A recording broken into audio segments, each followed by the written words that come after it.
వాల్యూయర్స్ వృత్తిని చేస్తున్న వారికి మంచి భవిష్యత్తును కల్పించే దిశగా ప్రయత్నం చేస్తున్నామని డాక్టర్ బాదం సుందరరావు అన్నారు. Association of consulting civil engineers, licensed surveyors engineers, architect association Kakinada శాఖ మరియు welfare association of licensed technical personnel of Andhra Pradesh సంయుక్త ఆధ్వర్యంలో స్థానిక గ్రంథి కళ్యాణ మండపంలో శ్రీ మోక్షగుండం విశ్వేశ్వరయ్య 163వ జయంతోత్సవ వేడుకలు మరియు 57వ ఇంజనీర్స్ డే ఆదివారం ఘనంగా నిర్వహించారు.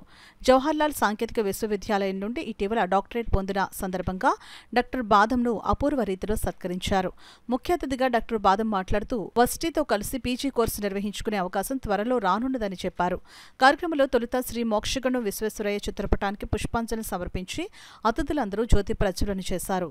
అనంతరం వాల్డప్ రాష్ట్ర అధ్యక్షులు ఎస్ రాంబాబు, రాష్ట్ర కమిటీ ముఖ్య సలహాదారులు విజయకృష్ణ, ఏసీసీఈ కాకినాడ శాఖ కార్యదర్శి సొంటి దుర్గాప్రసాద్, కోశాధికారి నాలం భాస్కర్రావు, కార్యవర్గ సభ్యులు doctor V Ravindra, GCH Satyanarayana, స్వప్నసౌద చంద్రశేఖర్, టివి శ్రీనివాస్, వై సుబ్రహ్మణ్యం, లెస్సాక్ కాకినాడ శాఖ అధ్యక్షులు ఏవీఎస్ రాజా, ప్రధాన కార్యదర్శి ఎం శ్రీహరి, కోశాధికారి ఏ సత్యవాణితో పాటు doctor Kona Narasimharao, doctor R Sivaramakrishna, doctor Suryaprakash, LS Subrahmanyam, SS Balaram, P Muralikrishna, Nagabhushanam, Devatasekhar పలువురు డాక్టర్ బాదంను సత్కరించారు.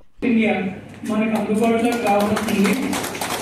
దానికి దాదాపు నేను ఒక 4 రోజుల ముందు నుండి ఆయనతో మాట్లాడడం, అయితే ఆయన సిలబస్ మీరు రవీంద్ర గారు కలిసి మీరు ఫామ్ చేయండి, దాన్ని ఆలోచించండి అన్నారు. అనుకోకుండా ఇన్స్టిట్యూషన్ ఆఫ్ గ్రాడ్యుయేట్స్ కలవడంతో ఈ కోర్సుకి కొత్త రూపు వచ్చేలా కనబడుతుంది. ఏదైనా ఈ డెవలప్మెంట్స్ మళ్ళీ నెక్స్ట్ మన వెబినార్లో నేను మీ అందరి ముందు ఉంచుతాను. తర్వాత నాకు ఈ సన్మానం చేసినప్పుడు అందరూ నా గురించి చాలా గొప్పగా చెప్పారు.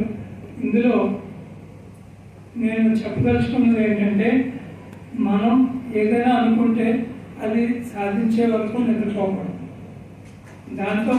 దానివల్ల మనం ఎక్కడికైనా ఏ ఎత్తుకైనా రీచ్ అవ్వగలం.